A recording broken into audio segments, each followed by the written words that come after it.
So what's going on, YouTubers? This is DIY Dan, and today I'm going over how I built a floor for this shed. Now this shed I got off of Craigslist.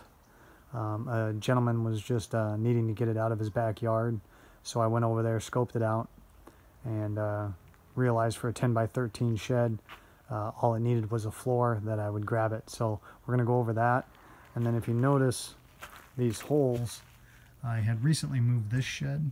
And when I lifted that shed up to move it, I noticed that moisture was gathering on the bottom of my floor for this. So I basically went around this thing and this one, since I put this one together, and just drilled a bunch of 1-inch holes just to allow the area under there to breathe. So hopefully the moisture has a way to escape besides just sticking to the bottom of my shed floor. So I'm using pressure treated 2x4s. Because the pressure treated is kind of termite preventative. And then usually I recommend putting 3/4 inch plywood for the floor, but I had some 3/8 plywood that's kind of warped and not really good for much else. So I ended up getting this Radiant Barrier OSB board. And I use the Radiant Barrier because it's for attics and stuff, but I'm just putting because it's got a coating or a protective film on the bottom of it, so I just put that on the bottom, put the OSB side up, and then I'm going to put my 3/8 plywood across the other direction to kind of add rigidity. Leveled my pea gravel out here with a rake, just threw a level on all 4 sides, double checked all that, worked it back and forth, got that good, and then starting to put this flooring on.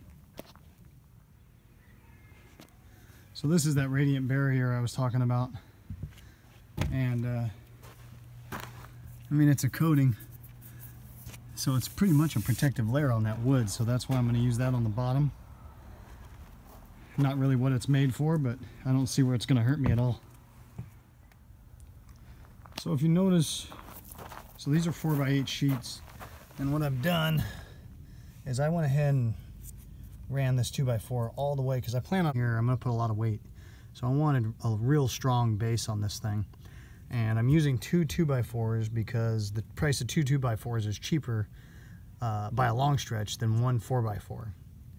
So, and it makes it easier anyways, so I can measure this 4 foot on here, 4 foot over there, lay that one in, screw it in, anchor this, then just butt the other one next to it, anchor this to this one, and so forth and so on. So and plus that gives me a nice solid edge on these main 4x8 sheets. Now coming this way, I went ahead and split the 2x4 because this is only a 1 foot section, so splitting this is going to be no big deal. Plus I have an extra brace at the 4 foot mark in the center of that one as well, underneath. Alright, so I got the 3 4x8 sheets in. Now I'm going to go ahead and cut these panels here and that panel there. There's one of the cross beams, so there's a cross beam like that going all the way down, and then obviously the edge cross beam. Pretty stout. And as soon as I put that second layer of plywood on there, it'll be even tougher than that.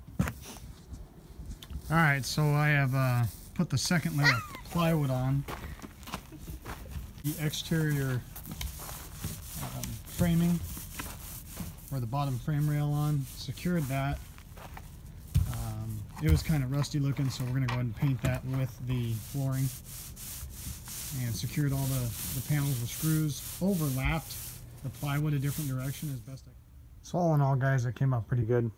You know, that shed floor doesn't come with a new shed anyways, and a shed this size, I looked it up, is $600.